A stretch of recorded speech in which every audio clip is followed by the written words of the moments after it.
Good morning मेरे प्यारे दोस्तों। आज की क्लास में हम लोग सॉल्व करेंगे केमिस्ट्री के चैप्टर नंबर 6 के क्वेश्चन नंबर 21 से आगे के क्वेश्चंस को। आज की क्लास में डियर स्टूडेंट आपका चैप्टर नंबर 6 पूरी तरह से कंप्लीट हो जाएगा। इसके पहले ऑलरेडी मैंने डियर स्टूडेंट चैप्टर नंबर 6 यानी कि संयोजकता एवं रासायनिक आबंधन पर 2 क्लास ले रखा हूं, जिसमें मैंने आपको पहली क्लास में बेसिक कॉन्सेप्ट और थ्योरी पार्ट को कवर कराया था और दूसरे पार्ट में डियर स्टूडेंट मैंने आपको क्वेश्चन नंबर 1 से लेकर के क्वेश्चन नंबर 20 तक के सारे प्रश्नों का सॉल्यूशन करवाया था। आज की क्लास में डियर स्टूडेंट मैं आपको इस चैप्टर को पूरी तरह से कंप्लीट करा दूंगा और जितने भी क्वेश्चन मैं आपको कराऊंगा डियर स्टूडेंट बिल्कुल कॉन्सेप्ट के साथ आपको कराऊंगा, जिससे आपको किसी भी प्रकार का डाउट और कंफ्यूजन ना हो। किसी भी क्वेश्चन में प्रत्येक क्वेश्चन को बिल्कुल बेहतरीन कॉन्सेप्ट के साथ बताने वाला हूं। तो क्वेश्चन नंबर 21 को आप लोग ध्यान से समझिएगा। क्वेश्चन नंबर 21 आपका इस प्रकार से है, आवर्त सारणी के समूह फोर्थ एक का तत्व कार्बन है, इसका इलेक्ट्रॉनिक विन्यास 2-4 है, इसलिए कार्बन को अस्थायी विन्यास प्राप्त करना चाहिए। आपको भी पता है कि जो कार्बन होता है इसका परमाणु क्रमांक 6 होता है, इलेक्ट्रॉनिक विन्यास 2 और 4 होता है, यानी कि फोर्थ ए समूह में है। आपसे पूछा जा रहा है कि कार्बन को अस्थायी विन्यास प्राप्त करना चाहिए, तो कार्बन अस्थायी विन्यास कब प्राप्त करेगा? जब इसके बाहरी कोश में 8 इलेक्ट्रॉन हो जाएंगे तो अस्थायी विन्यास प्राप्त कर लेगा। अब 8 इलेक्ट्रॉन बाहरी कोश में होने के लिए क्या होगा? यह 4 इलेक्ट्रॉन से साझा करेगा। यह क्या करेगा? जब 4 इलेक्ट्रॉन से साझा करेगा तभी तो इसको बाहरी कोश में 8 इलेक्ट्रॉन होंगे। तो इस तरीके से कार्बन को अपना अस्थायी विन्यास प्राप्त करने के लिए 4 इलेक्ट्रॉनों से साझा करना पड़ेगा। जैसे हम एग्जांपल के माध्यम से आपको समझाऊं, जैसे आपका CH4 है तो कार्बन के बाहरी शेल में 4 इलेक्ट्रॉन है, 1 2 3 4। H4 है तो एक हाइड्रोजन यहाँ पर जमा हो, एक हाइड्रोजन यहाँ पर, एक हाइड्रोजन यहाँ पर और एक हाइड्रोजन यहाँ पर। सब पे बाहरी शेल में 1 इलेक्ट्रॉन होता है हाइड्रोजन के, तो एक इलेक्ट्रॉन जमा दिया। अब इसका साझा करा दो। अब इसका मैंने साझा करा दिया। अब आप देख सकते हो कि कार्बन के बाहरी शेल में आपके टोटल 8 इलेक्ट्रॉन होंगे। तो इस तरीके से कार्बन को अपना अस्थायी विन्यास प्राप्त करने के लिए 4 इलेक्ट्रॉनों से साझा करना होगा। यह बात आपको अच्छी तरीके से समझ में आ गई होगी, यानी क्वेश्चन नंबर 21 का ऑप्शन नंबर ए सही होगा। क्वेश्चन नंबर 22 में बोला है कि NaCl, CCl4, MgCl2, N2 और HCl तथा Cl2 के अणुओं में से कौन सा आयनिक बनाते हैं, ये आपको बताना है। यानी कि कौन कौन से अणु आयनिक बंध बनाते हैं ये आपको बताना है। तो सबसे पहले तो आपको पता है NaCl जो है आयनिक बंध बनाता है। आयनिक बंध को ही हम वैद्युत संयोजी बंध कहते हैं। अब आयनिक बंध इसलिए बोला जाता है डियर स्टूडेंट, जैसे आपका NaCl आयनिक बंध इसलिए है क्योंकि Na पर प्लस आयन होता है और Cl पर माइनस आयन होता है। तो NaCl पहला आपका आयनिक बंध हो गया। और दूसरा इसमें से आप देख पा रहे हो तो MgCl2 भी आपका आयनिक बंध है। MgCl2 भी आपका आयनिक बंध है क्योंकि आपका Mg पर प्लस का 2 होता है और Cl2 पर माइनस का 2 होता है। क्योंकि एक Cl पर माइनस 1 चार्ज होता है तो Cl2 है तो माइनस 2 चार्ज हो गया। नेक्स्ट आप आगे देखिएगा तो HCl भी आपका आयनिक बंध है क्योंकि H पर प्लस होता है और Cl पर माइनस होता है। इस तरीके से क्वेश्चन नंबर 22 का ऑप्शन नंबर बी सही हो जाएगा। ऑप्शन नंबर बी आपका बिल्कुल राइट आंसर होगा। क्वेश्चन नंबर 23 को ध्यान से देखिएगा, निम्नलिखित में से किसमें आयनिक और सहसंयोजक बंध दोनों बनते हैं? तो जो आपका NaOH होता है डियर स्टूडेंट, इसमें आपके आयनिक व सहसंयोजक बंध दोनों बनते हैं। अब देखो कैसे, Na पर बाबू आपका होता है प्लस और OH पर आपका होता है माइनस। तो ये तो आपका आयनिक बंध समझ में आ गया। अब देखो सहसंयोजक बंध कैसे होता है। देखो Na पर आपका होता है प्लस, क्योंकि इसका इलेक्ट्रॉनिक विन्यास 2 8 1 होता है, यानी कि बाहरी कोश में एक इलेक्ट्रॉन है जो किसी को दे सकता है, तो इसलिए मैंने प्लस का एक। फिर देखो O है तो मैंने O लिख दिया। अब ऑक्सीजन के बाहरी शेल में 6 इलेक्ट्रॉन होते हैं, क्योंकि इसका इलेक्ट्रॉनिक विन्यास 2 और 6 होता है और परमाणु क्रमांक 8 होता है, तो 6 इलेक्ट्रॉन जमाओ, 1 2 3 4 5 6। उसके बाद से H बचा, तो हाइड्रोजन के बाहरी शेल में आपका एक इलेक्ट्रॉन होता है, तो एक इलेक्ट्रॉन इससे साझा कर लेगा। अब देखो बाहरी कोश में एक इलेक्ट्रॉन है, तो यहाँ पर आप एक इलेक्ट्रॉन जमा दो, तो एक इलेक्ट्रॉन इससे साझा कर लेगा, एक इलेक्ट्रॉन इससे। अब देखो ऑक्सीजन के बाहरी शेल में 8 इलेक्ट्रॉन हो गए, 1 2 3 4 5 6 और ये 2 8। तो इस तरीके से आप देख सकते हो कि NaOH में आयनिक और सहसंयोजक बंध दोनों बनते हैं। इस तरीके से क्वेश्चन नंबर 23 का जो राइट आंसर होगा डियर स्टूडेंट, वो आपका हो जाएगा option number D. Question number 24 आपका है वो है यौगिक जिसमें आयनिक और सहसंयोजक बंध दोनों बनते हैं।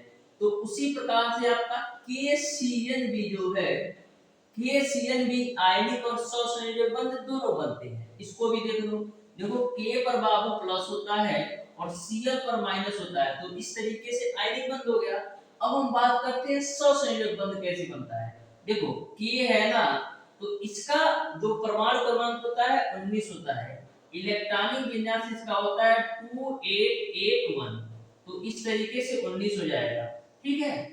KCN, तो हम कार्बन की बात करें तो कार्बन के बाहरी शेल में कितने इलेक्ट्रॉन होते हैं, 4 इलेक्ट्रॉन, तो 1 2 3 4।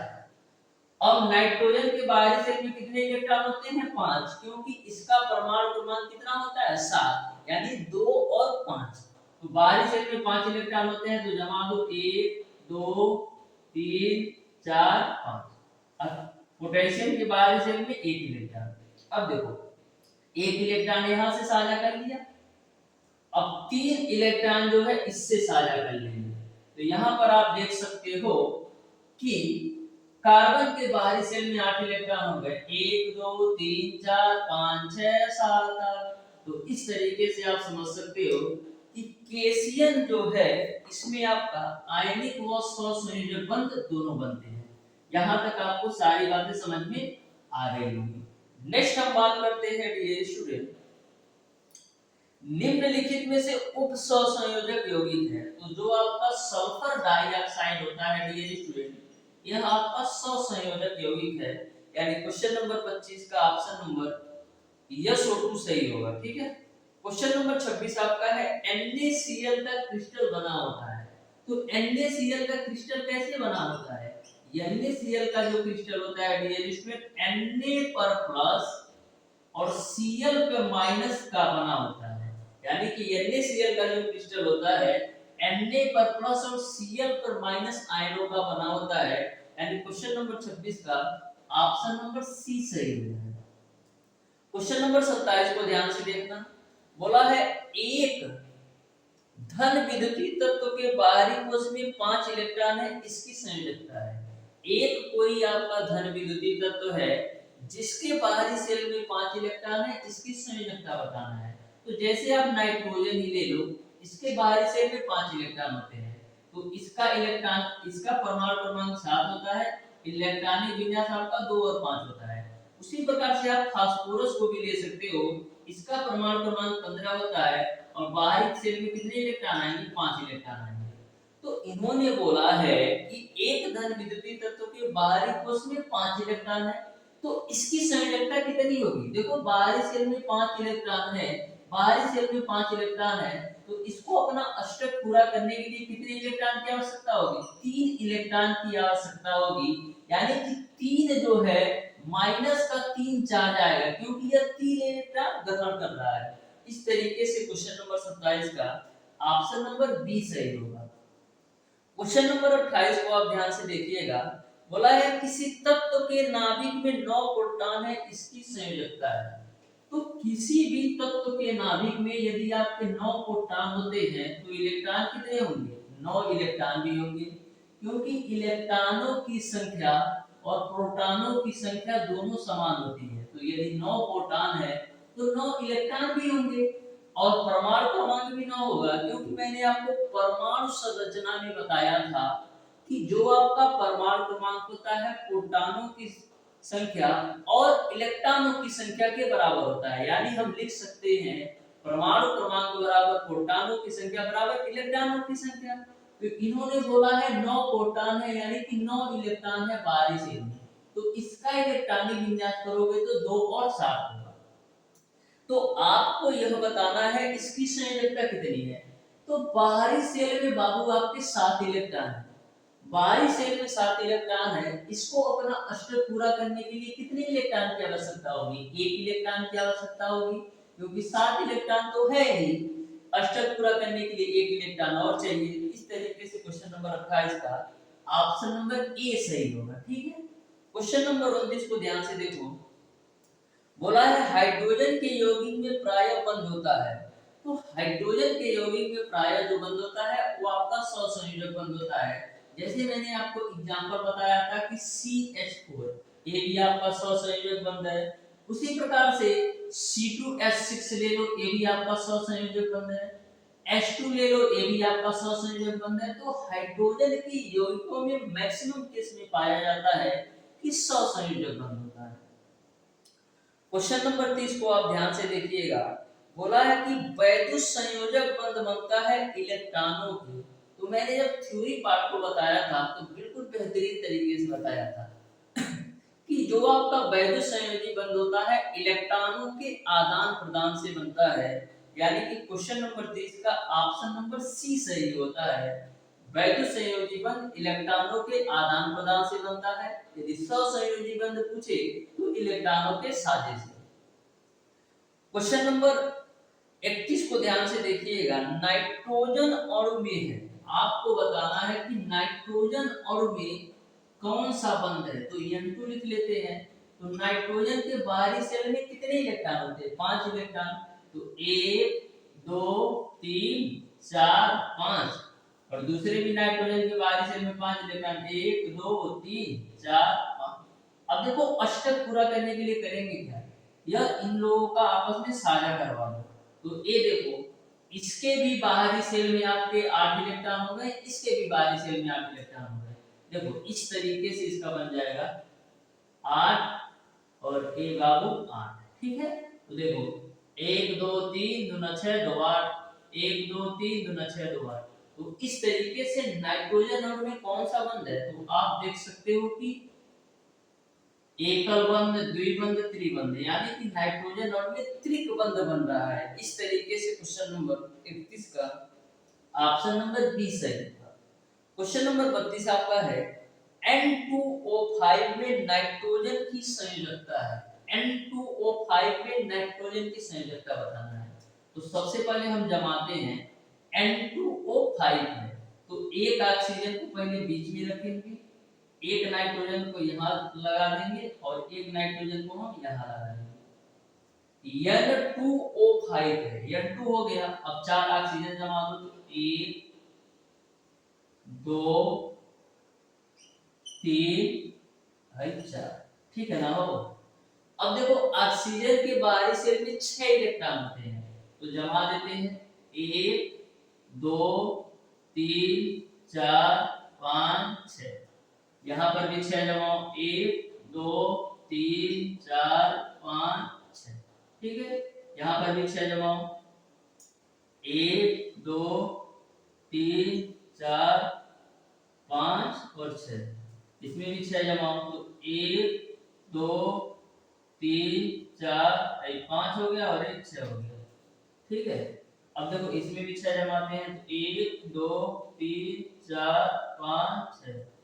और नाइट्रोजन के बाहरी शेल में कितने इलेक्ट्रॉन होते हैं? 5 होते हैं। नाइट्रोजन के बाहरी शेल में कितने इलेक्ट्रॉन होते हैं? 5 होते हैं। ठीक है, तो यहाँ पर देखो 1 2 हो गया, ये 3 हो गया, ये 4 हो गया और ये 5 हो गया।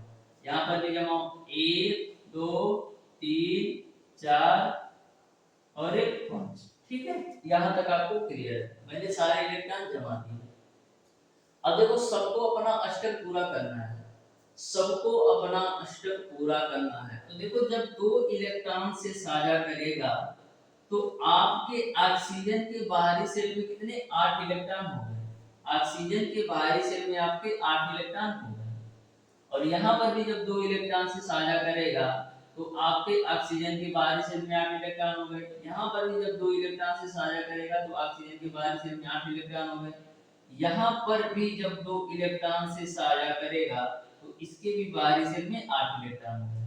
अब देखो बात आती है इसकी, इसमें भी आप दो इलेक्ट्रॉन से साझा करा तो एक इससे करा देते हैं, और ये जो नाइट्रोजन मैंने यहाँ जमाया है ना, इसको मैं उठा करके कहाँ लेके जाता हूँ, उठा करके मैं यहाँ लेके जाता हूँ, इससे मैं साझा करा दिया। ठीक है, अब इस भी ऑक्सीजन के बाहरी सेल में 8 इलेक्ट्रॉन हो गए। ठीक है, अब आप देख सकते हो कि सभी ऑक्सीजन के बाहरी सेल में 8 इलेक्ट्रॉन हो गए। तो आपसे पूछा क्या है, नाइट्रोजन की संयोजकता है, तो नाइट्रोजन की संयोजकता कितनी है।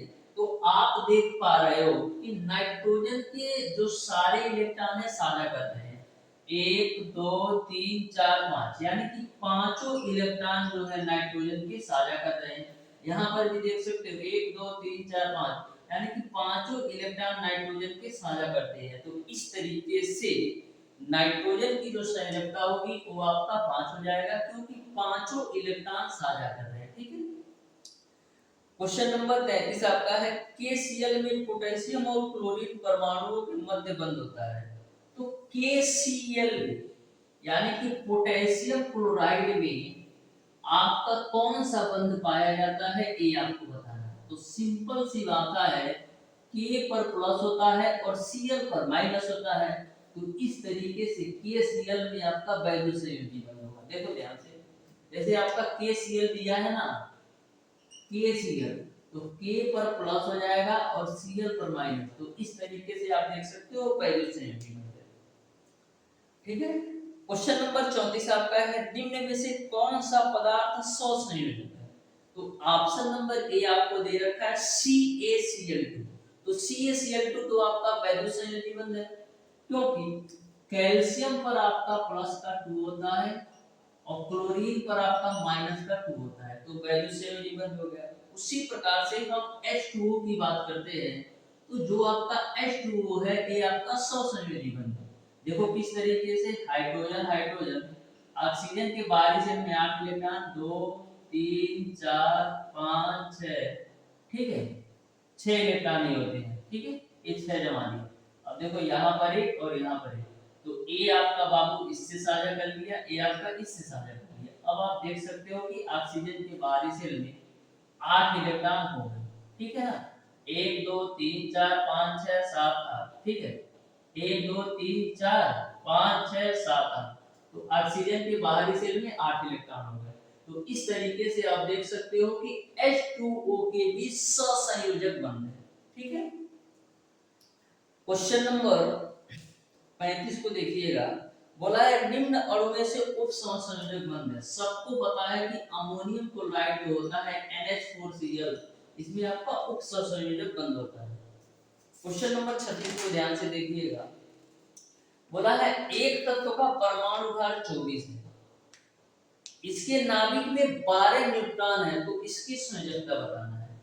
एक कोई तत्व मान लो X है, एक कोई तत्व मान लो X है, इसका परमाणु भार 24 दे रखा है और न्यूट्रॉनों की संख्या यदि आपका 12 है, तो यदि आपका न्यूट्रॉनों की संख्या 12 है तो इलेक्ट्रॉनों की संख्या कितनी होगी, आप कहोगे वो भी 12 होगा।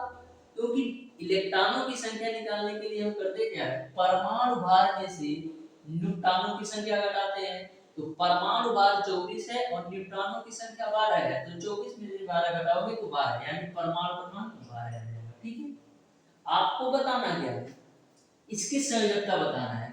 तो किसका परमाणु क्रमांक 12 होता है, तो आप कहोगे मैग्नीशियम का। मैग्नीशियम का परमाणु क्रमांक 12 होता है, इलेक्ट्रॉनिक यूनिट 2 8 और 2 होगा, यानी कि संयोजकता कितनी हो जाएगी, 2 हो जाएगी। इस तरीके से क्वेश्चन नंबर इस तरीके से क्वेश्चन नंबर 36 का ऑप्शन नंबर ए सही हो जाएगा। क्वेश्चन नंबर 37 आपका है नाइट्रोजन अणु के बंध निर्माण में इलेक्ट्रॉनों की कुल कितनी संख्या भाग लेती है। नाइट्रोजन अणु में इलेक्ट्रॉनों की कितनी संख्या भाग लेती है, तो देख लेते हैं कितनी भाग लेती है। तो देखो एक नाइट्रोजन यहाँ पर मैंने लिखा और एक यहाँ पर लिख दिया। नाइट्रोजन के बाहरी शेल में 5 इलेक्ट्रॉन होते हैं, तो 1 2 3 4 5, 1 2 3 4 5। अब देखो ये तीनों साझा करेंगे तो बाहरी कोश में 8 इलेक्ट्रॉन होगा। अब देखो इसके बाहरी शेल में 8 इलेक्ट्रॉन हो गए और यहाँ पर इसके भी बाहरी शेल में 8 इलेक्ट्रॉन हो गए। तो आपसे पूछा जा रहा है कि कुल कितनी संख्या भाग लेती है, तो नाइट्रोजन अणु में इलेक्ट्रॉनों की 3 संख्या भाग लेती है। तो इस तरीके से क्वेश्चन नंबर 37 का ऑप्शन नंबर सी सही होगा। क्वेश्चन नंबर 38 आपका है सहसंयोजी यौगिकों में 2 परमाणुओं के मध्य अधिकतम सहसंयोजी बंधों की संख्या होती है। तो सहसंयोजी यौगिकों में जो परमाणुओं के मध्य अधिकतम बंधों की संख्या होती है वो आपका 3 होता है। क्वेश्चन नंबर 39 आपका है यदि किसी तत्व X का इलेक्ट्रॉनिक विन्यास 283 है। इसको भी देख लो ध्यान से, बिल्कुल सिंपल क्वेश्चन है। एक तत्व आपका X है जिसका इलेक्ट्रॉनिक विन्यास 283 इन्होंने दे रखा है, ठीक है। और दूसरा तत्व Y है जिसका इलेक्ट्रॉनिक विन्यास इन्होंने 2 और 6 रखा है, ठीक है। तो यदि हम बात करें x पर कितना चार्ज आएगा, तो बाहरी शेल में 3 इलेक्ट्रॉन है, यानी कि यह जो है x किसी भी दूसरे तत्व को 3 इलेक्ट्रॉन दे सकता है, 3 इलेक्ट्रॉन डोनेट कर सकता है, यानी कि इस पर प्लस का 3 चार्ज आएगा। अब देखो जो y है इसके बाहरी शेल में 6 इलेक्ट्रॉन है, तो इसको अपना अष्टक पूरा करने के लिए क्या करना होगा, इसको अपना अष्टक पूरा करने के लिए 2 इलेक्ट्रॉन की आवश्यकता होगी, यानी कि y पर पावर माइनस का 2 आएगा, क्योंकि y को अपना अष्टक पूरा करने के लिए 2 इलेक्ट्रॉन की आवश्यकता होगी। अब देखो यहाँ पर आप कुछ नहीं करना होता है, a जो आपका 2 है x के साथ चला आएगा, जो आपका 3 है ये y के साथ चला आएगा, यानी कि फाइनल जो आपका रिजल्ट बनेगा वो आपका बनेगा x2y3। यही आपका बिल्कुल राइट आंसर होगा। इस तरीके से क्वेश्चन नंबर 39 का x2y3 जो होगा बिल्कुल राइट आंसर होगा। यही इसका पूरा संयोजन बनेगा, यही इसका इलेक्ट्रॉनिक विन्यास बनेगा, ठीक है। तो इस तरीके से डियर स्टूडेंट आज की क्लास में मैंने आपको बताया है संयोजकता एवं रासायनिक आबंधन के प्रत्येक क्वेश्चन को बिल्कुल बेसिक कॉन्सेप्ट के साथ साथ बहुत ही बेहतरीन तरीके से समझाने का प्रयास किया है।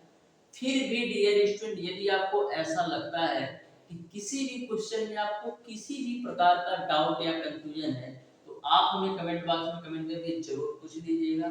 इस बात की मैं गारंटी देता हूं डियर स्टूडेंट, जिस तरीके से मैंने इस क्लास या पिछली क्लासेस के प्रत्येक क्वेश्चन को कॉन्सेप्ट के साथ आपको बताया है, यदि आप अच्छी तरीके से इस तरीके से पढ़कर जाओगे ना, तो एग्जामिनर कहीं से भी यदि क्वेश्चन पूछ ले आपसे छूटेगा नहीं, इस बात की मैं गारंटी देता हूँ। तो प्यारे दोस्तों आज की क्लास को यहीं तक रखते हैं, मिलते हैं नेक्स्ट क्लास में, तब तक के लिए धन्यवाद।